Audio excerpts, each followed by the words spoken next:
¿Debemos los peruanos protestar? ¿Qué entendemos por manifestación? Y es que sí, tenemos derecho de reunirnos para hacer conocer nuestra disconformidad con alguna medida o descontento frente a una decisión o realidad que no es afín a los intereses comunes. Tenemos derecho de alzar la voz para ser escuchados, pero ¿tendremos también derecho con ello a agredir, violentar o saquear? Y me responderán, y es que si no, no nos hacen caso. Evidentemente, muchas cosas tienen que cambiar, pero también nosotros y nuestras formas, que muchas veces no son las mejores. Hoy en Tus Derechos, derecho de reunión. Soy Rocío Aliaga, bienvenidos.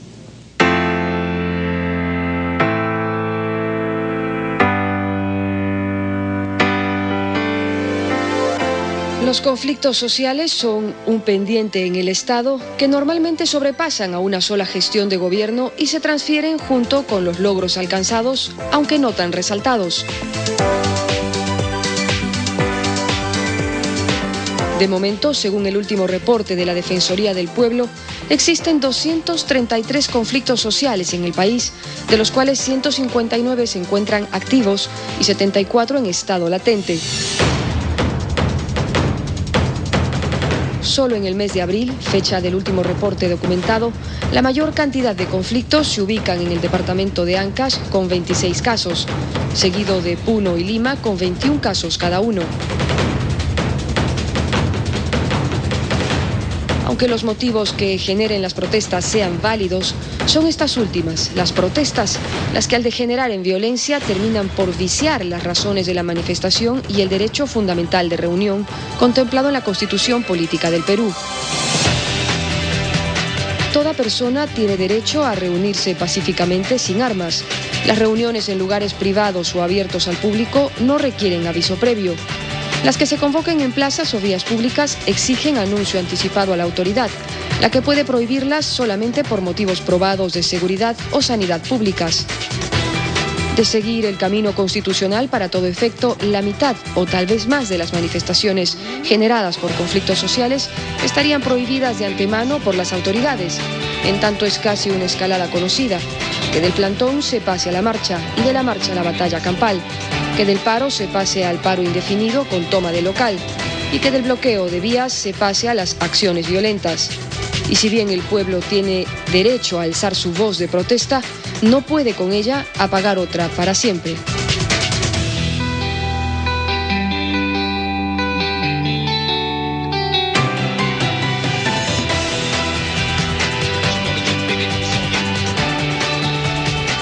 El derecho es a la persona como también los límites. El derecho de reunión no es un derecho absoluto o ilimitado, y en tanto la relación reunión-manifestación sea un vínculo estrecho, reconocido y real, se deben agotar las vías legales.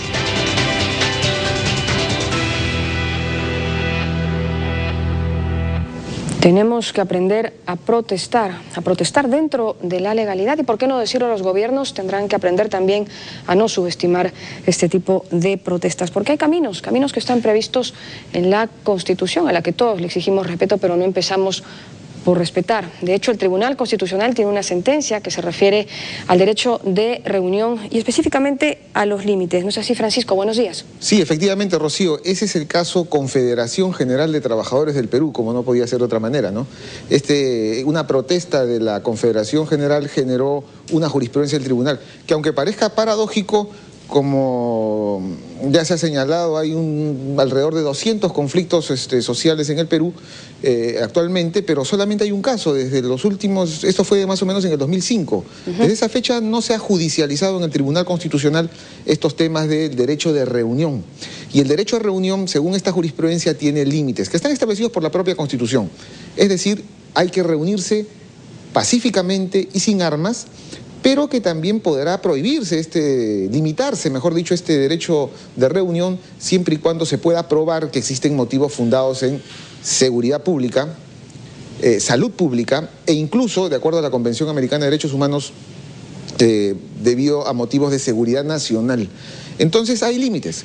Cuando este derecho de reunión pone en peligro estos bienes jurídicos constitucionales como la seguridad pública, la salud pública e incluso la seguridad nacional, ahí podría haber un límite al derecho de reunión.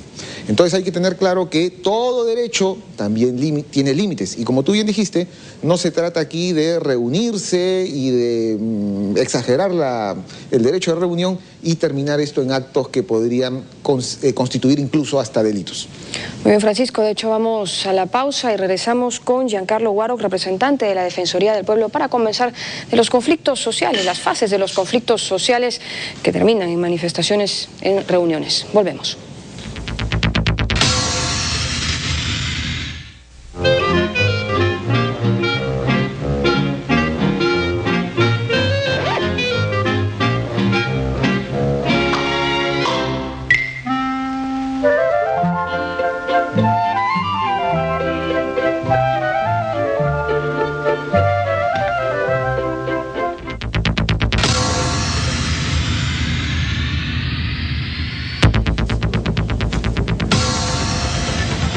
Estamos ya de regreso y nos acompaña esta mañana Giancarlo Guaroc, representante de la Defensoría del Pueblo, a quien damos la bienvenida a Tus Derechos. Señor Guaroc, buenos días. Ustedes tienen identificados los conflictos por fases. Fases del conflicto social activo, refiere en su página web, momentos por los que puede pasar un conflicto social en función al incremento o disminución de la violencia y las posibilidades de diálogo y entendimiento. Háblenos de estos momentos o fases, en especial en la fase de crisis, ¿no?, que es donde se desata la violencia. Buenos días, Rocío. Es cierto, la Defensoría del Pueblo desde el año 2004 viene reportando e informando sobre los conflictos sociales. Las fases que nosotros informamos a partir de la realidad de los conflictos sociales en el Perú son principalmente 5, ¿no? La fase temprana, donde se observa la aparición o las primeras señales de un conflicto social.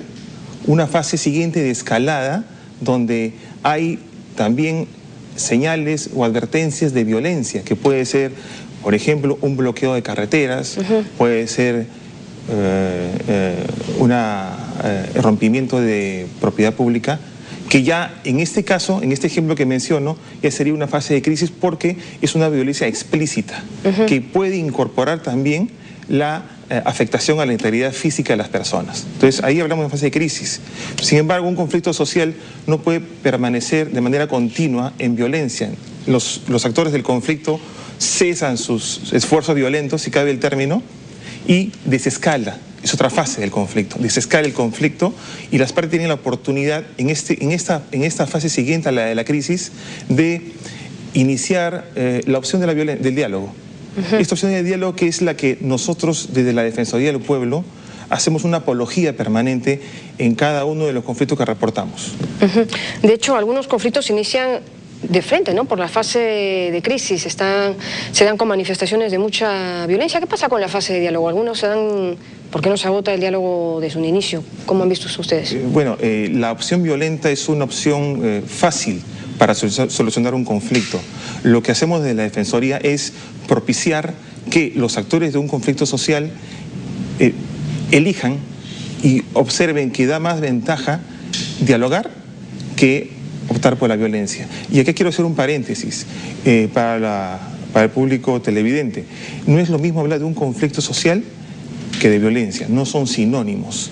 Un conflicto social es un proceso complejo de diferencia entre actores, que puede ser actores sociales, empresa, el propio Estado.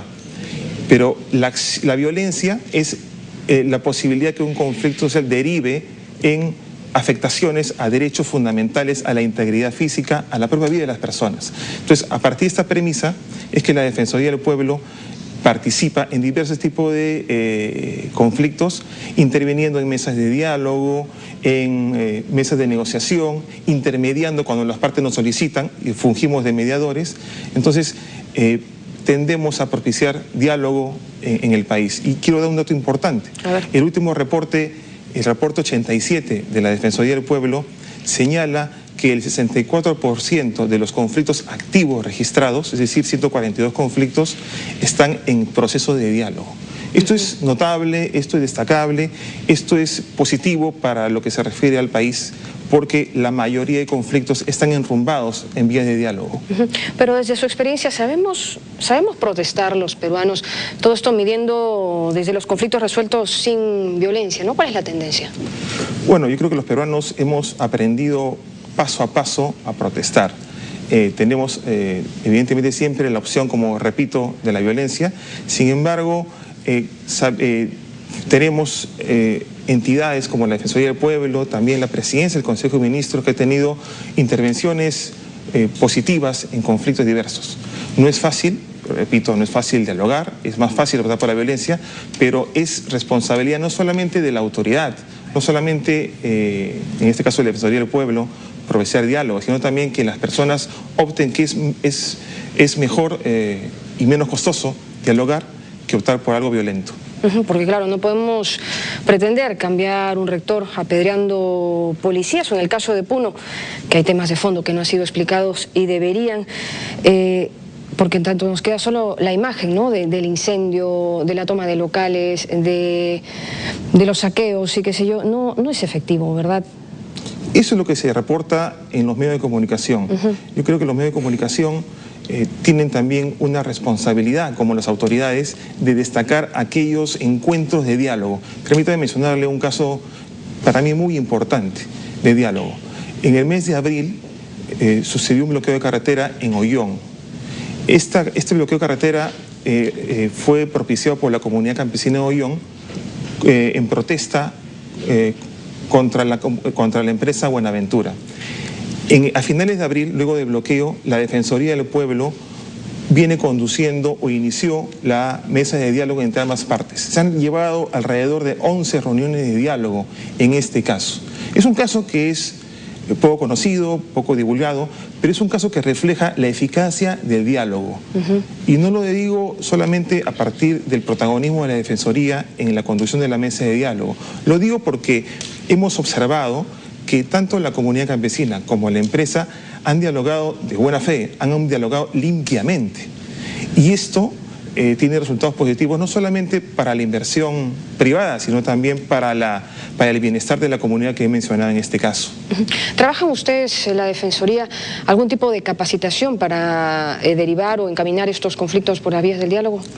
Sí, hemos realizado en el último año y medio aproximadamente, capacitación a funcionarios públicos de gobiernos regionales, en los cuales hemos propuesto que tengan una actividad de monitoreo en los conflictos sociales de su región, de manera que sea la autoridad regional la que al detectar un conflicto pueda iniciar la intervención a partir del diálogo. Entendamos que este tipo de intervenciones están enmarcadas necesariamente en el marco, en la ley, en el Estado de Derecho. ¿Cómo se acerca la Defensoría cuando estos conflictos en una fase de crisis, cuando está su manifestación en estos estados? Observamos en este tipo de situaciones que tú mencionas, ¿quién es la autoridad competente en primer lugar? La Defensoría detecta o identifica la autoridad competente y a la vez señala si ha habido algún tipo de intervención estatal o de la autoridad. Si no lo hubiera, hacemos un llamado a la autoridad para que intervenga en el caso. Y de ser posible y si ser conveniente la intervención de la Defensoría, podemos intervenir en el diálogo o en la intervención de la autoridad de varias maneras. Una manera puede ser como observadores. Observamos que el diálogo que la autoridad ha empezado se esté llevando dentro de la ley, se esté llevando de buena fe.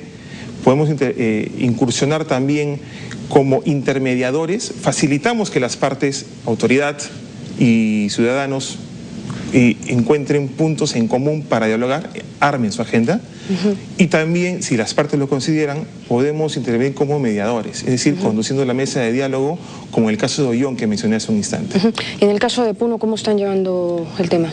Bueno, tenemos una oficina defensorial en Puno, es una oficina que ha entrevistado y ha hecho inspecciones con los actores y es un caso bastante complejo. Es un caso que también viene siendo intervenido por la Presidencia del Consejo de Ministros y es un conflicto todavía en proceso y esperamos que tenga un desenlace dialogante finalmente. Sí, porque la idea es conducir un poco el conflicto por la vía de la ley y el diálogo para evitar estos desenlaces violentos. Muchas gracias, señor Guaro, por haber estado con nosotros esta mañana. Nos vamos a la pausa, amigos, pero regresamos con una entrevista al antropólogo Antonio Peña Jumpa, profesor de Antropología Jurídica de la Universidad Católica. Volvemos.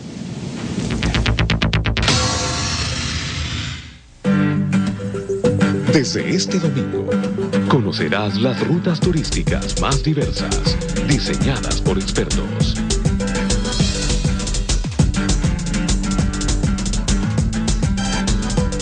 Viaja por el Perú como nunca antes.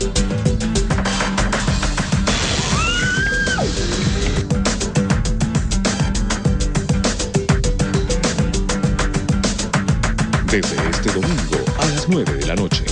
Reportaje al Perú, edición especial, por TV Perú, mucho más que ver.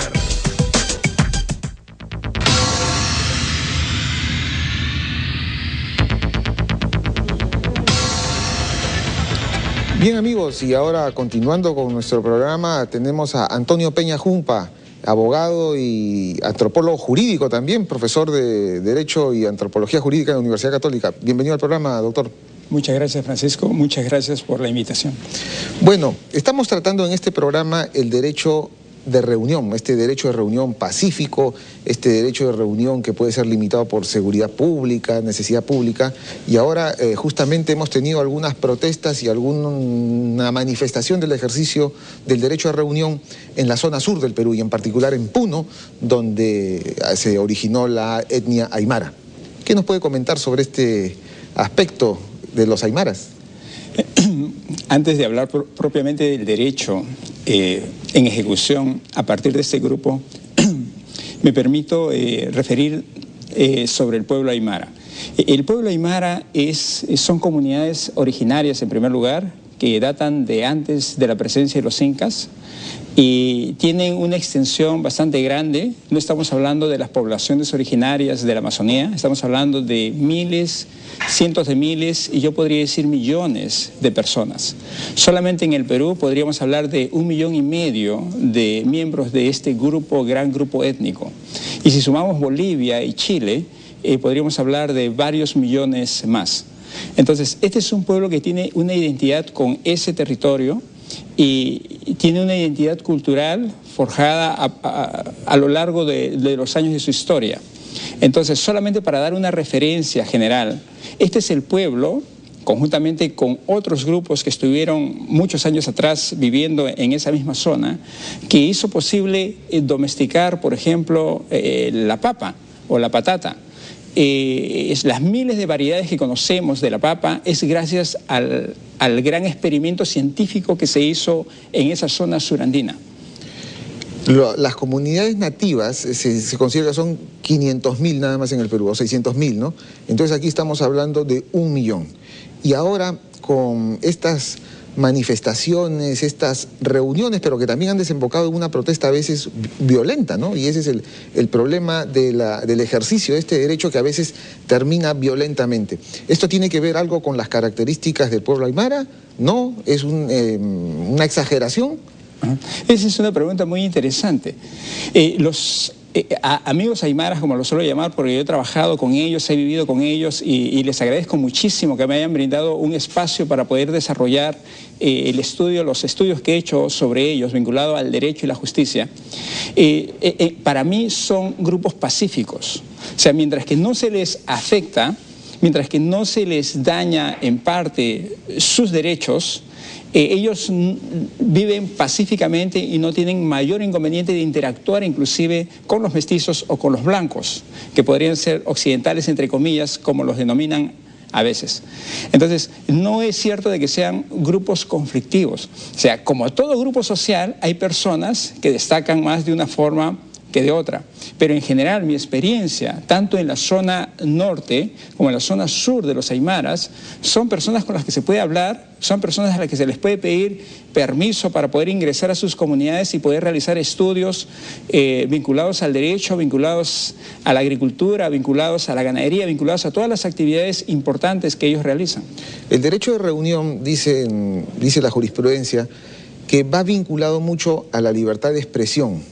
Es decir, uno se reúne para algo, ¿no? Se reúne para expresar generalmente ideas, generalmente demandas, ¿no? Entonces, hoy, en este caso puntual de los aymaras en Puno, el problema radica en que hay una exploración, se quiere desarrollar las concesiones mineras, entonces siempre tenemos este problema, ¿no? Desarrollo económico, crecimiento económico versus los territorios de las poblaciones aborígenes y este desarrollo. Entonces acá hay un conflicto. ¿Cómo resolver esto? ¿Cómo encauzar para que no se desarrolle esto en violencia? Claro, ahí lo primero que hay que entender cuáles son las causas que producen que la población reaccione. Ese es un primer aspecto que yo creo que no logramos verlo con claridad todos los peruanos, que vivimos las noticias muchas veces distorsionadas del lugar. Estos son pueblos pacíficos, como he referido, pero cuando comienzan a tener daños ambientales, por ejemplo, o cuando su ganado, que normalmente tiene que beber agua de algún riachuelo o del río, se muere, entonces ellos sienten los efectos y los ataques, entre comillas, por favor, externos. Entonces ellos tienen que reaccionar. Entonces la reacción de ellos para sobrevivir, que ese es otro tema interesante a tratar, porque ellos viven vinculados a la agricultura y la ganadería como dos actividades centrales. Aparte hay el comercio, aparte hay el contrabando, que ese es otro tema también para conversar en el lugar. Pero las comunidades que yo he conocido viven fundamentalmente de la agricultura y de la ganadería. Entonces, cuando se les afecta su ganado, que es el medio de ahorro, el medio de subsistencia de todo un año de trabajo, entonces es un ataque bastante grave, es una acción contra ellos muy, muy seria. Entonces, ellos se sienten con todo el derecho, la legitimidad, podríamos decir en términos constitucionales, de reaccionar. Entonces, ahí surge un poco la posibilidad de tratar el tema del derecho a la reunión y en términos más directos podríamos decir el derecho de protesta, que no aparece tan claramente en nuestras normas constitucionales, pero que se pueden integrar, se puede configurar a partir de la unión de 2 o 3 derechos claves. Hay un derecho que es el derecho que tenemos todos los peruanos a la participación política. Por ejemplo. O sea, la participación política se supone que debe canalizarse a través del Congreso, los gobiernos regionales, municipales, pero parece ser que esto es insuficiente porque las poblaciones se levantan y se levantan de una manera bastante dura, ¿no? Y terminamos con problemas serios, ¿no? de violencia y de seguridad pública. Así es. En primer lugar, tenemos el derecho de reunión como el derecho base que permite que las personas ante un determinado problema puedan salir a decir algo, ¿no? Pero aparte se suman otros derechos, ¿no? Por ejemplo, el derecho de petición. O sea, el derecho de petición es aquel derecho fundamental también que permite a todo ciudadano pedir o reclamar algo. Y a ellos sumamos otros derechos que son claves como el derecho de participación, que normalmente es participación política de acuerdo a la Constitución, pero es participación en general. En el desarrollo social y económico, por ejemplo, del Perú, así lo dice más o menos la Constitución. Más extenso, en términos más extensos. Y a ellos sumamos además el derecho de asociación. El conjunto de estos derechos, para mí, son los que hacen posible entender el concepto de un derecho de protesta garantizado constitucionalmente. Entonces, estas poblaciones, que además tienen una protección especial por el convenio 169 de la OIT, claro. Entonces, estas poblaciones tienen ese derecho constitucional y tienen otros derechos que hacen posible reclamar frente a sucesos como los que están viviendo.